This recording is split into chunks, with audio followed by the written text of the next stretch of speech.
Good morning. It's the top of the hour. You're listening to Trumpet Radio, kpcg.fm online, and 101.3 FM in the Edmond, Oklahoma area. Here are the latest headlines from Feature Story News. From Feature Story News in London, I'm Ollie Barrett. Brenton Tarrant, who killed 51 people at two mosques in Christchurch, has been sentenced to life in prison without parole. He's the first person in New Zealand's history to receive such a sentence. The 29-year-old had admitted murdering 51 people, attempting to murder 40 more, and a charge of terrorism relating to the attacks last March. New Zealand's Prime Minister Jacinda Ardern says she is relieved. This has been a crime in New Zealand, the likes of which has never occurred before. And now we've seen a sentence the likes of which we've never seen before as well. But yes, it gave me relief to know that that person will never see the light of day. US Vice President Mike Pence has promoted law and order at the Republican National Convention. His speech came as protests against racial injustice continued in several American cities, as Jagruti Dave reports from Washington. As the crowd chanted 4 more years, Mr. Pence accepted his party's nomination to serve a second term. He touted the Trump administration's handling of the coronavirus pandemic, despite it facing frequent criticisms for underplaying the severity of the crisis. While he didn't talk about Jacob Blake, he did mention the protests sparked by his shooting by the police in Kenosha, Wisconsin, saying the violence must stop. And he pushed the message of law and order, a theme that's been prevalent throughout the Republican convention. Too many heroes have died defending our freedom to see Americans strike each other down. We will have law and order on the streets of this country for every American of every race and creed and color. France has recorded the third highest daily number of new coronavirus infections since the outbreak began in the country at the start of the year. With 5,429 new cases, the country is facing the possibility of new lockdowns to try and contain the surge, as Ross Cullen reports from Paris. The Prime Minister said the country must envisage all scenarios, noting that the government is ready to impose local or national confinement, but stressing he wants to exhaust all other options first. Jean Castex said on Thursday that 19 more regions of France are now being classed as red zones, where the coronavirus is circulating particularly actively. He called on the authorities in Paris to consider making face masks compulsory in all outdoor spaces, as is the situation in the country's second biggest city, Marseille. The Prime Minister said he will hold further meetings with representatives of the hardest hit industries, such as the culture sector, and he also confirmed that the government will present a specific plan for young people as part of the $120 billion economic rescue package that will be unveiled next week. Ross Cullen, Paris. Hurricane Laura is heading towards the US and is expected to bring storm surges, flooding and extreme winds. 500,000 residents have been told to leave parts of Texas and Louisiana. From bureaus worldwide, this is FSN. You're listening to Trumpet Radio. Listen to the live stream online at kpcg.fm. Up next is the Trumpet Daily Radio Show, live from our studio in Edstone, England. The Trumpet Daily program begins right now. Today's world news, what it means, where it's taking us. I bring you the one and only possible message of world peace. This is a message of hope, tremendous hope. And he said unto me, you must prophesy again. And now, the Trumpet Daily with Stephen Flurry. Hello again, everyone. Welcome back to the Trumpet Daily Radio Show. Good to be with you here at the middle part of the week. I guess it's Thursday, so we're coming near to the end of this week. So much to get to as per usual. First off, I'll just mention that the live stream as we carry it on the Trumpet website, that's at thetrumpet.com/live. So, and evidently you can go over there and also see how many are watching at the moment, just like you can with the YouTube live stream. So most of you watching live are probably on YouTube at the moment, but it's good to know, as I stressed the other day, that we've got a backup plan in case there's any trouble down the road with the YouTube channel. We'll be keeping our eye today and tomorrow, I suppose, on Hurricane Laura that's barreling down on the Louisiana coast. I think also a pretty big chunk of Texas. Earlier today, it was at a Category 4. I guess as it's hitting land, that's been downgraded to Category 3. But with the storm surge that they're talking about, this we all know how that turned out with Hurricane Katrina. So we'll certainly, as I say, keep a close watch on that, because that could be devastating. Last night, by the way, in the Trumpet brief, Joel Hilliker, he said that prophetically, momentous events are overtaking one another. And, what was really stunning about, he's basically summarizing what's coming out in the next Trumpet magazine. And the first big story was that massive explosion at the early part of this month. That goes back to the beginning of August, I guess. That massive explosion in Lebanon, and how that just sent shockwaves around the world. And even prophetically, as we noted on this program and at thetrumpet.com, and of course now in the Trumpet magazine that's coming out. And yet think about how long ago that seems. It's like it happened a couple years ago almost. It's just been buried. This massive, almost mini nuclear bomb type blast right in the heart of Beirut. And we've already moved on to quite a number of other stories. He said, Mr. Hilliker did in the Trumpet brief, it's stunning how rapidly this was buried by other events. That's where we are. Prophetically momentous events. One just overtaking another. Of course, in the United States, with the rioting and the burning and the looting, you have this sort of slow motion transformation that's taking the United States from the richest, most powerful nation in the history of the world. And here we are being transformed into a third world nation. Here we are in the midst of a transformation that many on the radical left have been calling for years. And now they're carrying out the plan, city to city. Even as many of our leaders, our commentators, celebrities, professional athletes continue to whitewash all of this mindless and vicious violence. They just want to whitewash it away, tell you it's not really happening, tell you it's not as bad as it looks. Mostly peaceful. We'll remember that phrase for a while. Look at these scenes from Minneapolis again. This is last night, clip 1. Looting this Target store, this department store, smashing up the cash registers. Another department store ransacked and smashed. No sign of police. But here are the Black Lives Matter rioters. And what prompted this round of robbery and destruction? What did they use this time around as a pretext to that kind of mayhem? Well, like with previous incidents, they sent the word out on social media that the police shot a black man. And so then they started to riot. The Minneapolis Police Department, by the way, tweeted out as quickly as possible, this evening, a murder suspect committed suicide as police approached him. No officer weapons were fired, but it was too late. It was too late. The mob was already in motion. A murder suspect took a gun and killed himself. Don't go looking for the footage. It's gruesome. But here are the police surrounding this man, keeled over after he shot himself.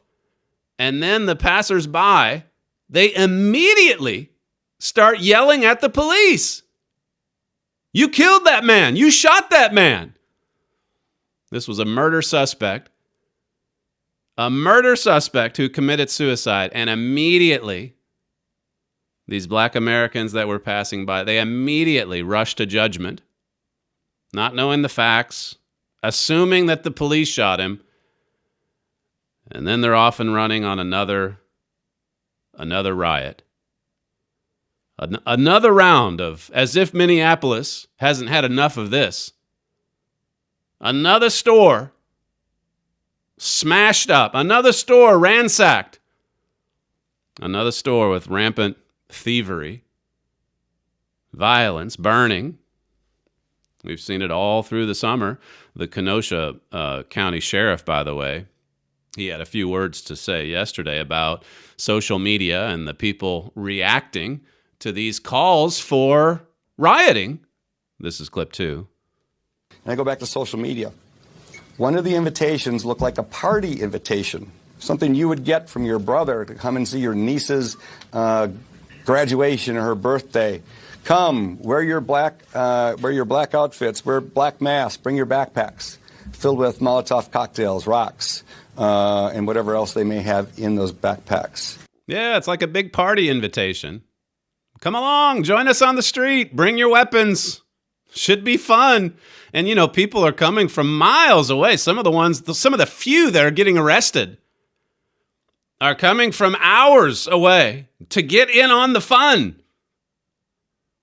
All it takes, just one little rumor, doesn't even have to be true. Just send it out and it'll spread on social media. Social media is really helping us, isn't it? It's helping with this scourge, this epidemic of violence. And when it's so easy to be set off, here's where we got to keep in mind the big picture.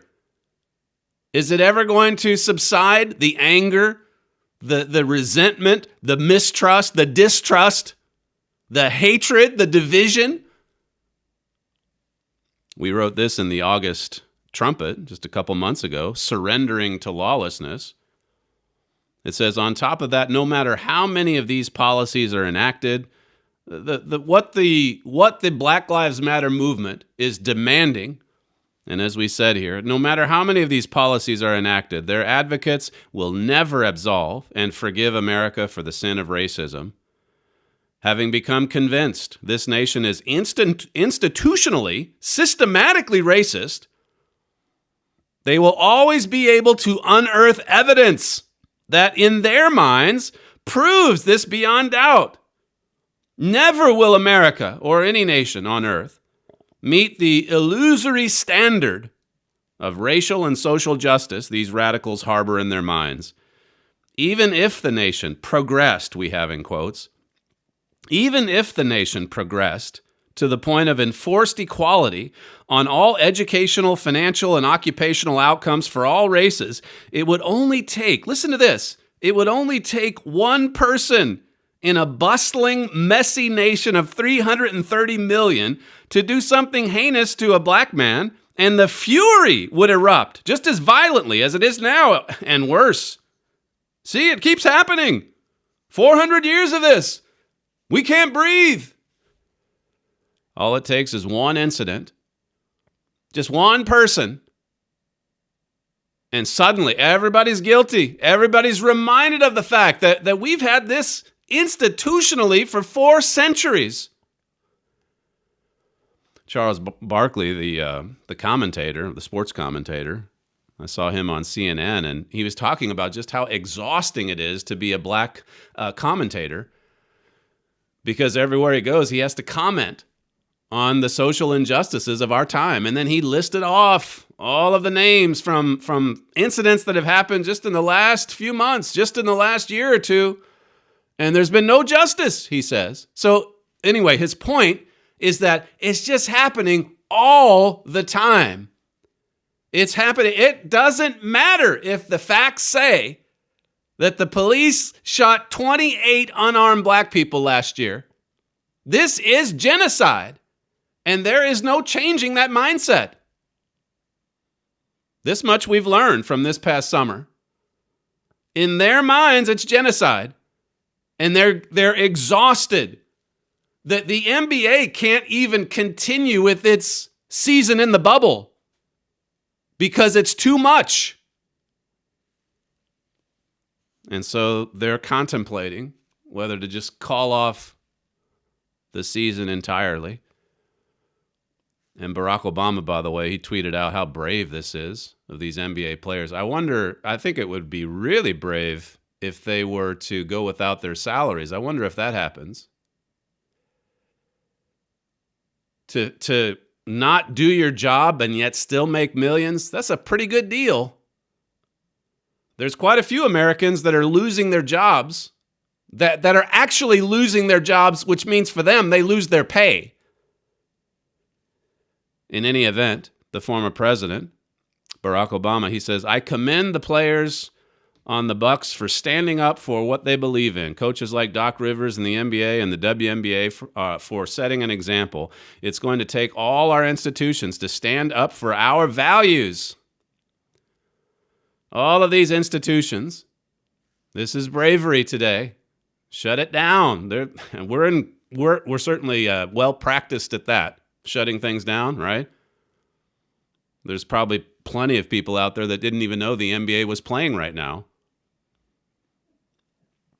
And there's Doc Rivers the other day shedding a tear for Jacob Blake, the one who was wanted for a sex crime, the one who's brandished weapons before in front of the police, the one who's resisted arrest, including the one recently. And as I understand it, I think Doc Rivers is from Chicago. How many tears has he shed over the years for the violence, for the bloodshed, for the babies that have just been in their cribs and got shot by a bullet, a stray bullet from a drive-by shooting. That happens in Chicago all the time. Mr. Blake, if he would have yielded, as Lindsey Graham said the other day, if he just would have yielded, he wouldn't have been shot. But he's the hero now. He's the martyr. He's the latest in a long line. It's exhausting. It's happening so often. It's like we said in the Trumpet article. In a nation, a bustling, messy nation of the United States, 330 million people, all it takes is one heinous act, and it confirms every one of those suspicions. Charles Barkley's colleague, by the way, Kenny Smith, he, in solidarity with his friends in the NBA, he gets up and walks off the set yesterday on live TV. So the protesting is, well, it's everywhere. They're in step with what they see as peaceful protesters out on the streets. There was an incident in the NBA recently, by the way, this black player that mouthed this racial slur toward a white player, and there was no penalty or anything handed down, as I understand it, from the NBA. And so Barkley and Kenny Smith and Shaquille O'Neal, they're all talking about this racial slur uttered by a black man toward a white man. And then this is what Kenny Smith said about the comment, clip 8. But it's not racism because it has no power. Racism, you have to have power, which means if I do something to you, I have power over you, for you can't do anything else. So that's national TV. The United States has 44 million blacks, I believe. And this narrative, and it's out there, and it's being preached. You just heard it. For the 44 million, as long as you maintain a minority status, you are incapable of any act of racism. On the other hand, for whites, it's systematic. It's institutional. It's in the DNA. When it's in the DNA, it's you're guilty if you're white. No matter what you do or say, you're just guilty. Guilty on account of your whiteness. This is the kind of rhetoric that leads to race war. And the thing of it is, we're seeing the seeds of it in Kenosha right now. The race war has started. The race war has begun. There's other factors too. It's a class war in many ways. It's a war between Marxism and capitalism. In Kenosha, it seems like it's, now that there's more National Guard in there, Thankfully, it's died down some after 3 nights of carnage. And the protesters there, they're shifting gears like they did in Portland and Seattle. Now some of them are driving through streets of suburban neighborhoods, honking their horns, screaming at ordinary citizens trying to get sleep at night, accusing them of racism. And then, of course, you have the shooting that was just happening a few hours before yesterday's program. All that carnage, all of that bloodshed, blood touching blood. This 17-year-old who came from, I think, 15 miles outside of Kenosha, strapped with a rifle. He told someone that interviewed him that he was there to help keep the peace. He was there to take matters into his own hands. If the police weren't going to do their job or show up in some cases, then he would. The American Spectator, there's a piece about the seeds of civil war. It talks about how that the protesters have been calling for a revolution. They want this. And the article refers to one of the protesters in particular, this one that was killed in Austin. I don't remember the incident or how far back that was. But he was calling for revolution, and others have as well, even ones in the fine suits, the talking heads. The Spectator says, too many Americans, particularly among the participants in the make-believe revolution, haven't learned a real lesson yet, which is that people get killed in a revolution. See, when you have a revolution, and we have this in our own history, remember, the revolution, the Civil War wasn't so much a revolution, I guess you could view it that way. The South revolting against the government, rebelling against the government. But when you have that sort of thing, people die by the thousands. It says, point a gun at a driver of a car you're blocking in on a city street after footage of drivers being pulled out of cars and beaten in similar circumstances is everywhere on the internet, and you will be one of the lives claimed in that revolution. It's going to be, in other words, it's going to be every man for himself. And so that's what we saw in Kenosha the other night. Here comes this 17-year-old, Kyle Rittenhouse. He shows up to, in his mind, keep the peace. And the mob started attacking him. The mob started chasing him. The main networks, of course, are not going to give you the details of this. They're going to try to just make it, again, us versus them. Anything to make President Trump look bad. But here goes the mob. What kind of crazed, deranged mindset must you have to chase after a man with a rifle and to try to smash him in the head with your skateboard? Or to throw some kind of a firebomb at him from behind? Well, he turns around and he shoots the first guy. He dies.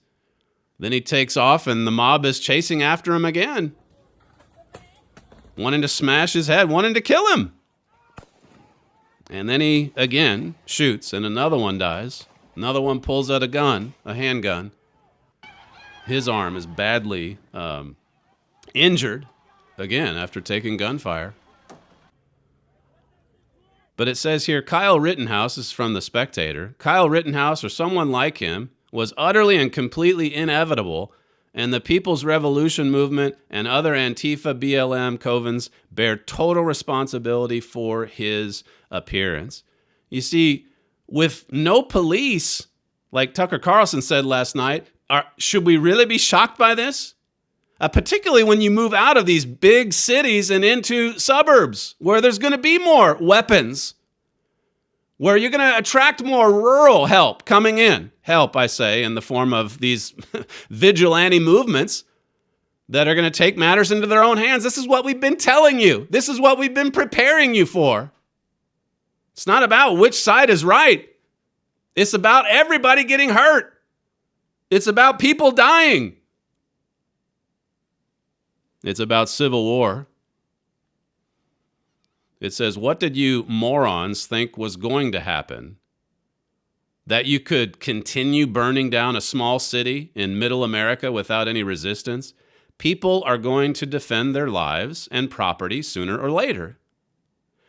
You may have caught a break in that your nemesis turned out to be a 17-year-old you could cancel as a crazed would-be school shooter, but the next incident might very well run your people up against decorated Navy SEALs or Marines or retired cops with unblemished service records, or just plain pillars of the community, well-versed in firearms, particularly in a place like Wisconsin, where those with hunting licenses represent a fighting force as large as the army of many a small nation. You see where this is headed? This is not the Trumpet. This is the American Spectator. It says the citizenry will eventually fight back, and when it does, nobody ought to be surprised. The make-believe revolution must at some point become real. In Kenosha, it became real. And in real revolutions, people get killed because more than one side is fighting. See, they want a revolution. They want to fight. They don't even really know what they're getting into. That's what this article is saying at the start. But you better think about what you're wanting, what you're agitating for. You should think about what you're stirring up, the consequences of inciting hatred. It says here, but while Antifa and Black Lives Matter have lit the match to this powder keg, perhaps the real culprits are the men standing by with buckets of water but refusing to use them to douse the fuse. And for that, Wisconsin's Democrat Governor Tony Evers is far more at fault for the Kenosha bloodshed than is Kyle Rittenhouse. It says that kind of atrocious leadership is by no means limited to Wisconsin. It is what has ignited the make-believe revolutionaries all over the country and turned city after city into burned-out ghost towns. Half of Kenosha has gone up in flames. Half of the downtown area of Kenosha is just destroyed, utterly destroyed. It's what's surprising is that there aren't even more Kyle Rittenhouses. Not in any way are we calling for that or encouraging that. Human nature being what it is. When you see your livelihood, when you see your property, when you see your business going up in flames. It's like that clip I played for you on the program that got canceled, by the way. The individual that had some pretty sobering warnings to give to that city council. Look, we're only going to be able to stand so much of this. We're only going to be able to put up with so much pain and suffering before we take matters into our own hands. And that's what we're seeing on the streets. And it's on both sides. And we got a good glimpse of it in Kenosha. It says here, I think a lot of the Antifa, Black Lives Matter mob might be deluded into thinking their make-believe revolution could be real without any real cost to them and their friends, and making it a real revolution has been and is their goal. It says, I think the genie is out of the bottle. And again, I want you to think about this in relation to some of the things you have read at thetrumpet.com going back all the way to the beginning. Going back all the way to when those first magazines were coming out in the early 1990s. And then the website came along at the end of the 1990s. For 30 years, the genie's out of the bottle, it says. I think Kenosha showed us a glimpse of it. And I think unless the political class in states like Wisconsin, Oregon, Washington, New York, Minnesota, and elsewhere finally wakes up, the sad fact is, it could well require thousands or even millions of Kyle Rittenhouses to put out the fires raging along Lake Michigan and elsewhere. It says, and that's an even larger problem than what happens on November 3rd for both sides. Here we're looking at a much, much bigger problem than a presidential election in the United States. And yet you listen to the talking heads, you listen to the commentators, and it's as if everything in America's future or in America's demise is hinging on what happens November 3rd. We don't usually play clips from the comedian class, but here's Stephen Colbert. It's hard to say it's even comedy. There's no live audience or anything, and, well, there's nothing funny about this next statement. But listen to what he says about the president, clip 3. That is why voting in November is so important. Because Donald Trump does not care if you live or die of COVID or of racism, as long as he wins. He just doesn't care if you live or die. That's the comedian. MSNBC had a commentator on last night who said this, clip 4. That the thing that worries me about this election, just from a macro level, what's on the ballot ultimately is American democracy or white supremacy. You choose. Choose Democrats. If you vote Democrat, you're voting for democracy.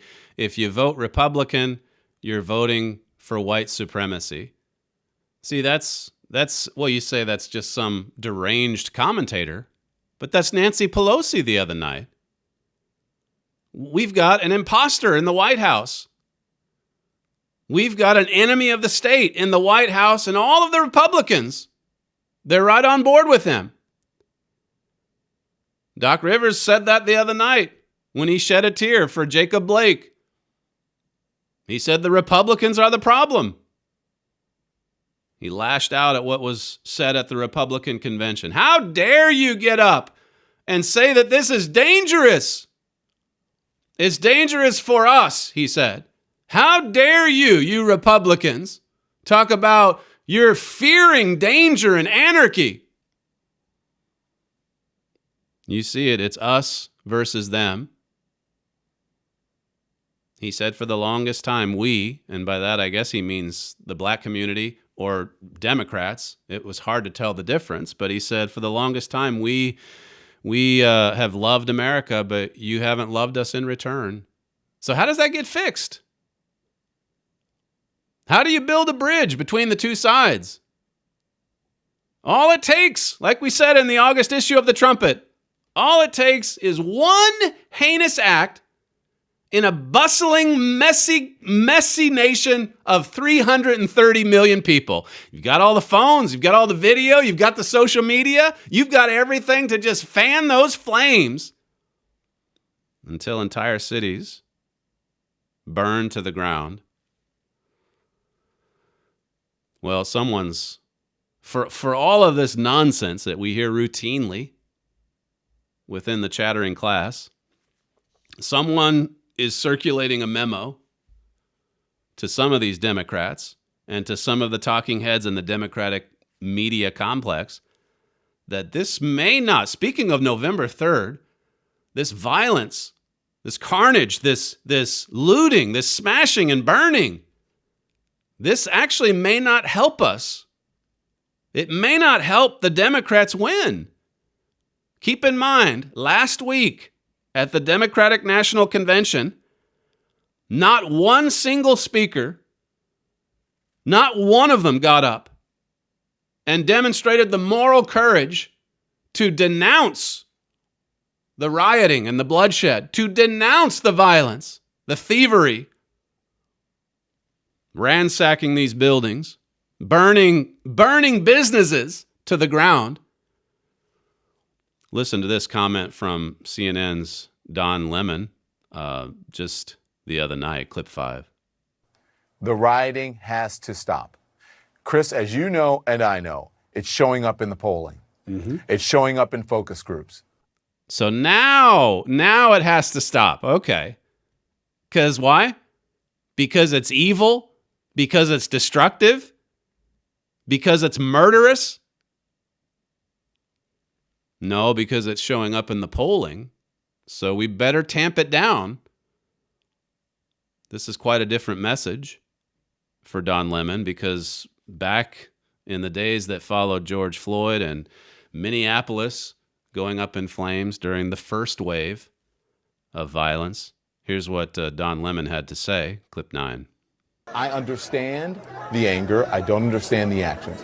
I'm not going to judge people, because when you don't have an outlet, when you don't have a platform, when you're upset and when you're angered, people lash out in ways that you or I may not understand. So I will give them the benefit of the doubt. He gave the rioters the benefit of the doubt back then and said that he understood the anger. His colleague, Chris Cuomo, he said not long after that one you just heard, he said this, clip 10. Now, too many see the protests as the problem. No, the problem is what forced your fellow citizens to take to the streets. Persistent and poisonous inequities and injustice. And please, show me where it says that protests are supposed to be polite and peaceful. Well, that's in the Constitution, but leave that aside. That's what they were saying at the end of May and early June. But now you see the other night, as these two were talking, Don Lemon says the rioting has to stop because Chris, you know it's showing up in the polls. And he was nodding. Oh, yes. This is not good for us politically. The lights are finally going off. And so, as you would expect, here comes Joe Biden yesterday, after not saying a word about any of this, what's happening to America, what's happening to our cities. He comes out with a statement yesterday, and it's certainly not the strongest denunciation ever, but at least he said something. Here's clip 6. Protesting brutality is a right and absolutely necessary, but burning down communities is not protest. It's needless violence. Violence that endangers lives. Violence that guts businesses and shutters businesses that serve the community. That's wrong. So at least he said that, and you have to give him some credit for that, but this is not helping. This is not helping to solve the problem. Neither side, as we've noted at the Trumpet, is going to be able to solve this. The division, the hatred, the anger, it runs so deep. But you can see why they're pivoting some, because the polling, as Don Lemon said, it doesn't look good. It doesn't look good for the Democrats. PJ Media says a new Zogby poll on presidential approval gives Donald Trump the highest marks of his presidency, and surprisingly, solid numbers with blacks and Democrats. So there's blacks and Democrats now that have a more favorable view of Donald Trump. So the Marxists, they may have overplayed their hand here. It may turn out, and we've made this point before, you've got to convince 70 million Americans with a platform of lockdown, no school, cancel the sports, burn the cities, vote for us in November. It says here, very few polls have been released since the Democratic National Convention. Those that have been made public show Trump making a strong rebound in several battleground states. This is not good news for the Democrats either. He's gaining ground in the battleground states, and now an uptick in his approval ratings. Perhaps the most important factor in the approval numbers is Trump's surprising strength with black voters and Democrats. Think about 2 Kings 14, God intervening to save Manasseh, to save Israel, but just temporarily. Step back, look at the bigger picture, look at what the Trumpet has been saying for years and years. You talk about a prophecy, or prophecies, plural, that you just don't want to see come to pass. Because it has to do with the death of your own nation. Following the rioting and the burning after the Rodney King affair in 1992, this is what we had in the June 1992 Trumpet. My father said, as the economy grows worse, the rioters are going to burn more and more because God's wrath is upon us. This is 28 years ago. And God is far more wrathful toward the white people in Israel than he is with the black people, I should say. The problems are going to intensify until our people repent. He's talking about the sins of the people, the sins of the leadership, the sickness in Israel, head to toe. And he goes through that word pestilence in Ezekiel 4. And then a few years later, you had the O.J. Simpson trial and verdict and all of the division that caused between the races. Here's what we said in September of 1995. My father said, ultimately, the damage from this trial will be far worse than the Rodney King affair. It says some have called this, well, it talks more about the trial there, but it says at a time when crime is out of control, our police departments are being stripped of their power. They're being stripped of their power. Here's a quote from March of 2012. The article, again, by my father, U.S. Attorney General ignited the race bomb. It says, Republican racism has become the battle cry of the radical left. Led by the president, this is, of course, Obama at the time, and his attorney general, that would be Eric Holder. It says, mostly that charge is untrue. Of course, it's possible with some. It's like we said just 2 months ago. All it takes is one person, one heinous act, and it confirms everything everyone's been told to believe. April 2015.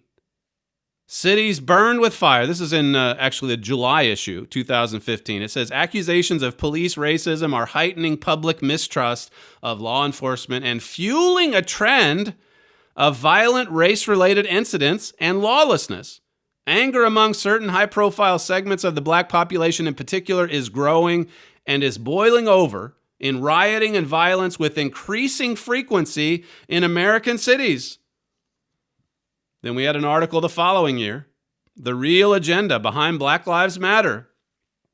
What is it about this organization? Go back to the beginning of it. Pigs in a blanket, fry them like bacon. They want to bring down the system. They want to defund the police. And that's what we're seeing in all of these images. The rioters, they move right into a department store in Minneapolis, and what do you see? Total mayhem. And what don't you see? Law enforcement. And while the talking heads argue this week over this 17-year-old in Kenosha and over Jacob Blake and which side is right, which side is wrong, in all of those scenes from the other night, the shooting, the running, the smashing, the burning, what don't you see? You don't see the police. You don't see law enforcement. This is what it looks like when you defund the police. This is what it looks like when you handcuff the police. We're getting a good glimpse of it.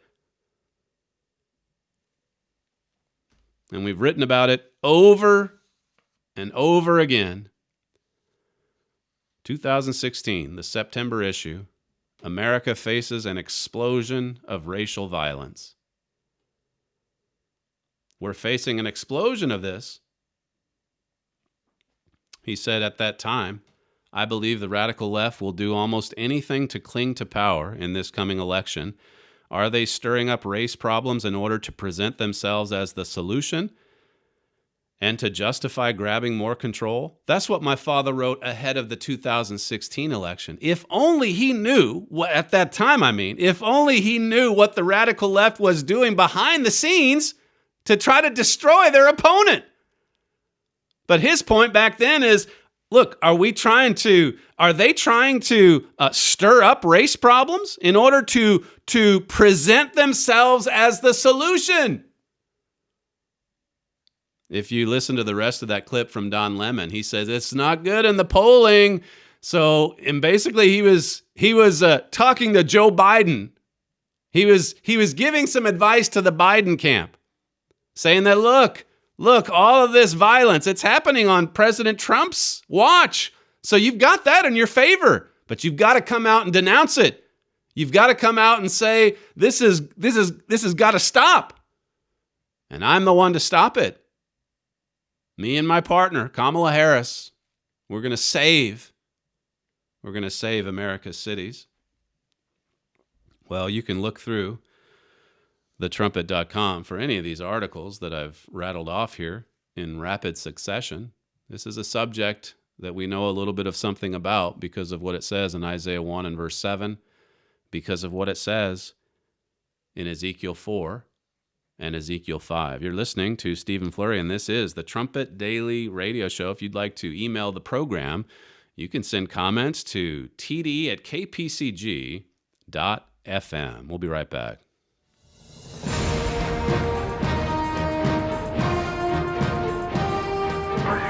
This is KPCG-FM, and this is the Trumpet Daily.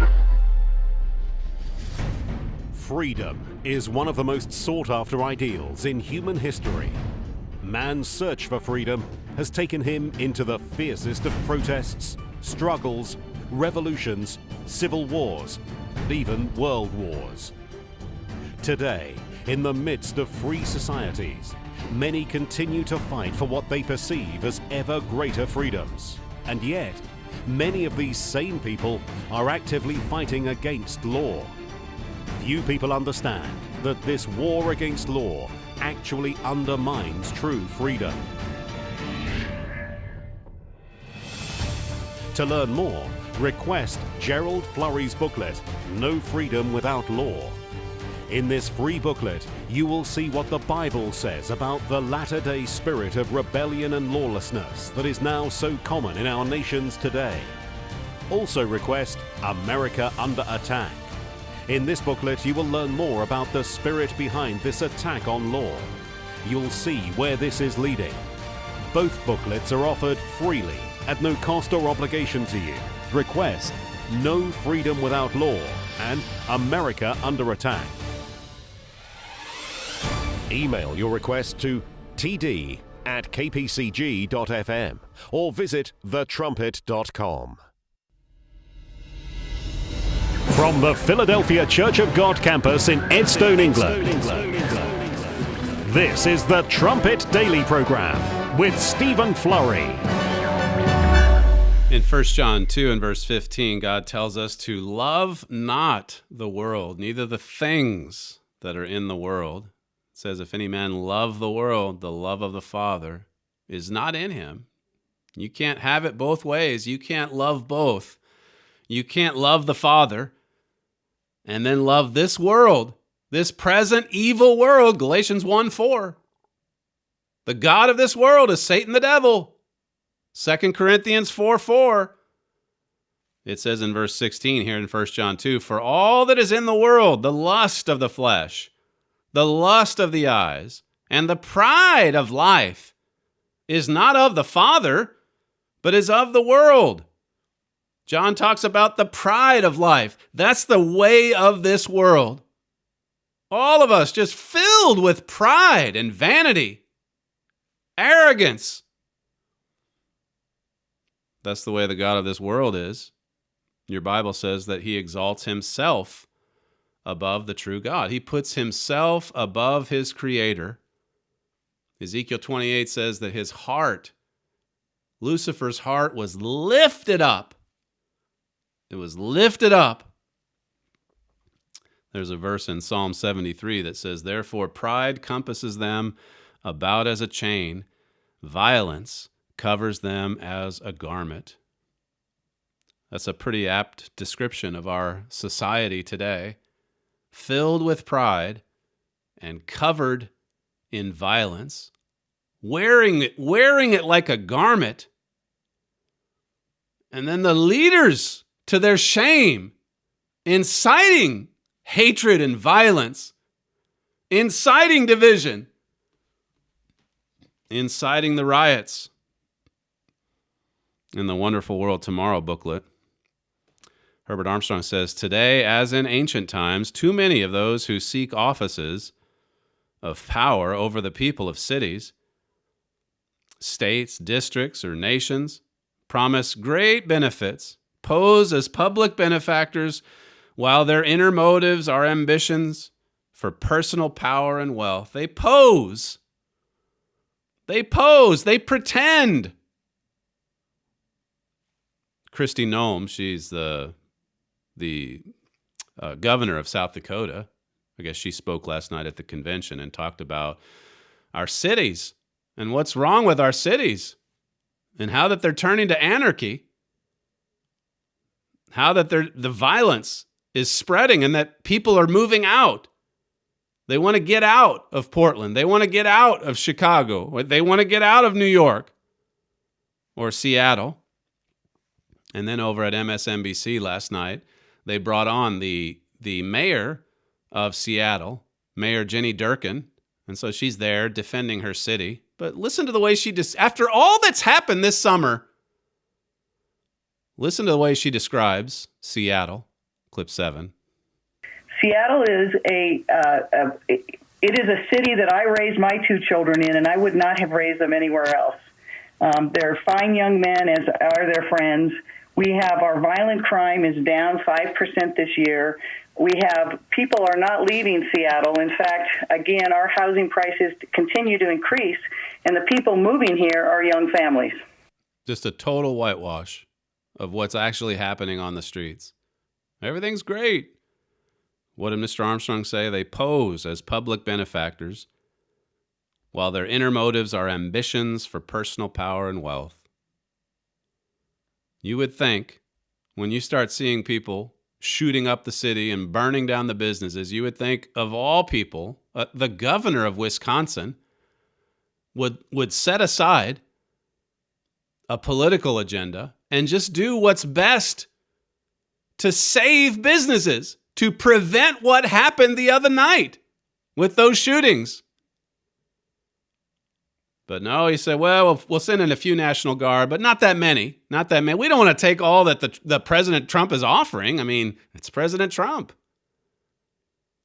He wants people to die, right? He wants to kill you, whether it's COVID or racism. He wants to kill you. That's going out over the airwaves every night. Pride and vanity, the pride of life. That's how John describes the way of this world. Isaiah 13 and verse 11. It says, and I will punish the world for their evil and the wicked for their iniquity, and I will cause the arrogancy of the proud to cease, and will lay low the haughtiness of the terrible. All of this destruction is coming upon our nations because God wants to humble us. He wants to bring the haughtiness down low. He wants to cause the arrogancy of the proud to cease. He just wants us to humbly turn our hearts to Him for the answers, for the solutions to our many problems. He wants for us to acknowledge our sins, to come down off of our high horse and to say, God, we don't know. We don't have the solutions. We've tried everything, and we've only made matters worse. We've seen the hatred between the races just get worse and worse and worse, even though this is the most blessed nation in the history of the world, in terms of prosperity, certainly, but power and might, opportunity, freedom. And look at where we are. Look at what we're doing to ourselves.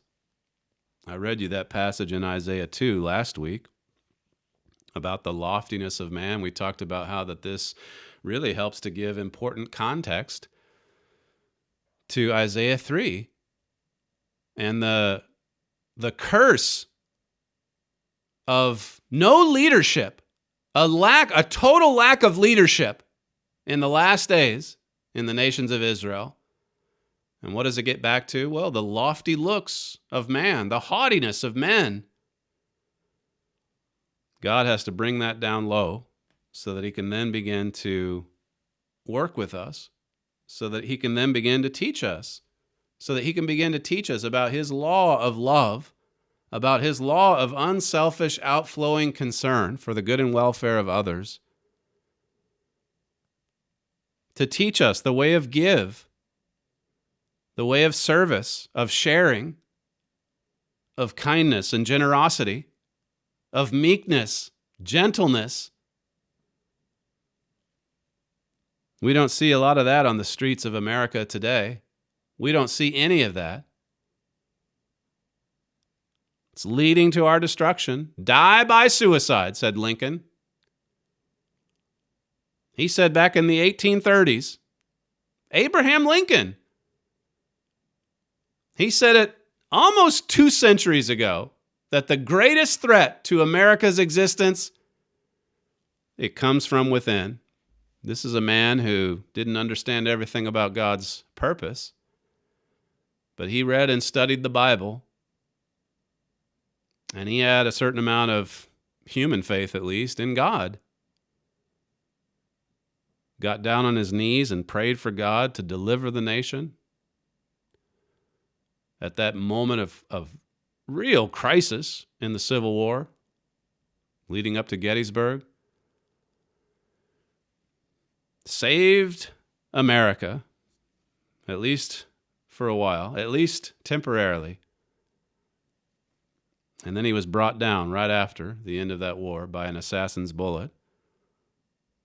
Someone that was still convinced that his side was right and that the best way to solve this problem, this dispute, was to kill the president, take him out. And so he did. Isaiah 2 and verse 22 says, "Cease you from man, whose breath is in his nostrils, for wherein is he to be accounted of?" Here is explained or expressed the source of all of our problems today. Cease you from man, it says, whose breath is in his nostrils. We're just human beings. All of us just live for a short time and then we die. We have only so much time on this earth to just make the most of our physical existence, to look to God, to turn to God. Where is that message in all of the violence and carnage of this past summer? Where is that message? Is religion helping America? We're supposedly in the midst of somewhat of a revival because they sure like the current occupant of the White House, but are the problems of the nation truly being solved? God says the problem is with the lofty looks of man. The problem is the haughtiness. Jeremiah 17 and verse 5, it says, "Cursed be the man that trusts in man and makes flesh his arm, and whose heart departs from the eternal." We come under a curse if we put our faith and trust in a human being. If there's one thing that human beings have demonstrated over the course of 6,000 years of human civilization, it's that we are utterly incapable of solving our problems. We are quite capable, on the other hand, of racism and hatred. Yes, from the majority and the minority. We're quite capable of that. But we are utterly incapable of solving the problems that we see piling high on top of our nation. Psalm 146:3 says, "Put not your trust in princes, nor in the Son of Man, in whom there is no help." This is the lesson that man refuses to learn. Even with all of these problems everywhere around us, you still have both sides convinced that saving America is dependent on not God's intervention, but on what happens on November 3rd. What we need is God and his miraculous intervention. What we need is God and his spirit of love. What we need is the kingdom of God, God's family. We need that established on this earth today, and it will be soon. You're listening to Stephen Flurry, and this is the Trumpet Daily Radio Show. If you'd like to email the program, send comments to td@kpcg.fm. Thank you for joining us on today's show, and we'll see you tomorrow.